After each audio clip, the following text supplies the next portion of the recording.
굉장한 변화가 일어나기 시작하고요.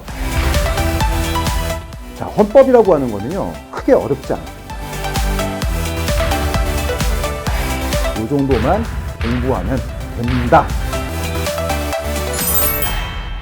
안녕하세요. 하성우입니다. 저는 에듀에서 헌법을 담당하고 있고요. 오늘은 경찰 헌법에 대해서 그 정체를 같이 한번 알아보고자 이 자리에 섰습니다. 제가 수업을 할 때 가장 강조하는 것, 그리고 제가 항상 수험생한테 듣는 얘기들을 제 특징으로서 한번 얘기해 드리도록 하겠습니다.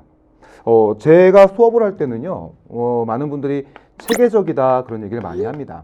물론 논리를 기반으로 한 그 체계라고 볼 수 있는 건데요. 항상 어떤 개념에서 그 개념을 적용하는 것을 확장하는 그런 수업을 좀 한다고 볼 수 있고요. 그리고 체계를 넘어서 이제 정리하는 부분, 체계적인 거를 정리한다. 이런 것도 좀 많이 얘기하는 것 같고요. 마지막으로 이 자체가 모두 다 깔끔하다. 이렇게 얘기하기도 합니다. 그래서 저는 수업을 할 때 체계적인 수업으로서 좀 깔끔하게 정리하는 수업, 이것이 저의 목적이고요. 그리고 철저하게 우리 수업의 그 최종적인 과정에서 합격으로 갈 수 있도록 이것이 바로 저의 생각이기도 한 겁니다. 헌법을 공부할 때만큼은 헌법이 상당히 추상적인 법이기 때문에 과연 헌법이 어떤 구조로 만들어진 것이고 우리가 헌법을 볼 때 어떠한 시각에서 보는 것이 조금은 더 쉽게 공부하는 것이고 또 그것이 좋은 결과로 이어질 것인지 이런 걸 생각하는 것이 굉장히 중요할 것 같습니다. 자, 그래서 저는 이번 시간에 헌법을 조금 더 고차원적으로 볼 수 있는 부분, 이런 걸 한번 같이 모색해 보고자 합니다. 나중에 이벤트가 있으니까 이벤트까지 한번 확인해 보시기 바랍니다. 시작합니다. 자, 주권이란 말이 나왔습니다. 제가 가장 얘기하고 싶은 것이 사실 이 말이기도 합니다. 우리 헌법을 공부하는데 웬 주권? 이럴 수도 있는데요. 여러분들 주권이라고 하면 뭐가 기억나십니까? 우리 많이 얘기하죠. 국민주권이라는 얘기 많이 하잖아요. 사실 주권이라고 하는 것은 국가 안에서의 최고의 권력을 얘기할 때 주권 그렇게 얘기합니다. 그리고 이제 국민주권이라고 하는 것은 바로 국민이 그런 대한민국의 최고의 권력을 가지고 있다 이렇게 얘기하는 거라고 볼 수 있겠죠. 저는 이 주권이란 말 자체가 너무 소중한 것이기 때문에 우리 항상 이런 걸 생각하시고 헌법을 공부했으면 어떨까 생각을 합니다. 그럼 국민주권 자체가 이제 뭐가 되는 겁니까? 국민주권은 목적이 되는 거죠. 자, 이게 바로 헌법의 목적이기도 하고요. 그리고 국가의 목적이기도 한 거죠. 그리고 이 목적을 실현하기 위한 수단이 있을 겁니다.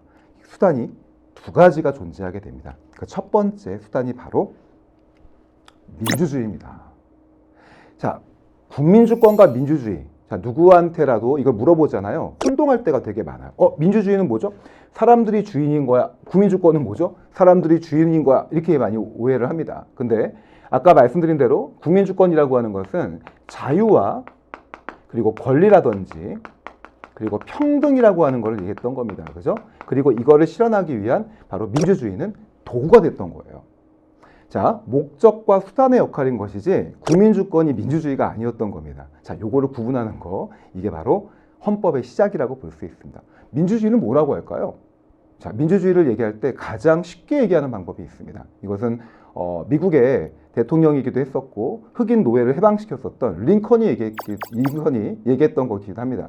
링컨이 흑인 노예 해방 이후에 게티스버그라는 데서 연설을 했습니다. 그때 뭐라고 얘기하냐면 민주주의란 이렇게 얘기합니다. 그러면서 of the people이고 by the people이고 for the people이다 이렇게 얘기한 바가 있어요. 바로 국민에 의해서 국민을 위해서 존재하는 것이다 이렇게 해야죠. 그러니까 결국 정치라고 하는 것은 국민에 의해서 이루어져야 되는 것이고 국민을 위해서 존재하는 것이다 이렇게 얘기했던 거죠. 그래서 of the people, by the people, for the people 이게 바로 민주주의에 대한 정의라고 볼 수 있는 겁니다.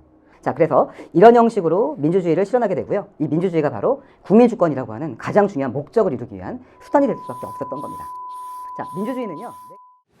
바로 이렇게 네 가지 형식의 민주주의의 틀이라고 볼 수 있는 것이고요. 이 민주주의가 국민주권을 위한 굉장히 중요한 도구로서, 수단으로서 자리매김하고 있는 겁니다. 자, 근데 보시면 이 민주주의 하나만 있는 것 같지는 않죠. 그죠? 분명히 이쪽에 뭔가 하나 있을 것 같습니다. 자, 이쪽에 있는 것이 뭐냐? 바로 법치주의라고 하는 겁니다. 자, 법치주의라고 하는 것은 민주주의하고 굉장히 비슷해 보일 수도 있겠지만 상당히 달라요. 민주주의는 굉장히 라이브예요. 민주주의는 직접적인 국민이 행동하는 것이기 때문에 너무나 라이브하고 생동적이에요. 생동감이 있습니다. 하지만 법치주의는 굉장히 정적이에요. 굉장히 조용하고요. 항상 안정적인 걸 추구하고요. 또 두 가지는요. 모두 다 이 국민주권을 실현하기 위한 도구란 점에서 공통점이긴 하지만 민주주의는 너무나 라이브하고 법치주의는 굉장히 점잖고 이런 느낌이 있는 거죠. 자, 법치주의를 뭐라고 얘기할까? 이렇게 얘기합니다. 바로 권력분립이라는 얘기로 통칭하기도 합니다. 자, 권력분립이라는 것은 체크 앤 밸런스라고 얘기합니다. 그죠? 권력이 뭉치면 부패한다. 이런 것 때문에 권력은 나눠줘야 된다. 이렇게 얘기하는 겁니다. 바로 두 가지 틀이 바로 국민주권의 방법적 수단인 것이다. 이렇게 생각하시면 되겠습니다. 자, 이제 헌법에 대해서 다 본 겁니다. 자, 헌법이라고 하는 거는요, 크게 어렵지 않습니다. 헌법은 그 목적 자체가 분명합니다.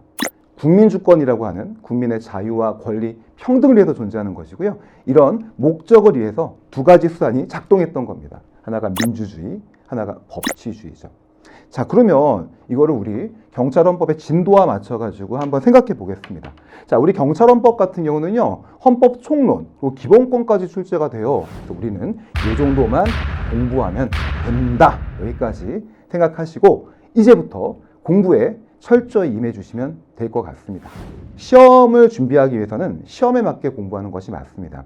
물론 제가 이렇게 말씀을 드렸지만 이제 수업이 시작된다면 그때부터는 철저하게 시험 중심으로 갈 겁니다. 바로 제가 거기에 있어서 굉장히 중요한 방향을 잡아줄 수 있는 키가 되도록 하겠습니다.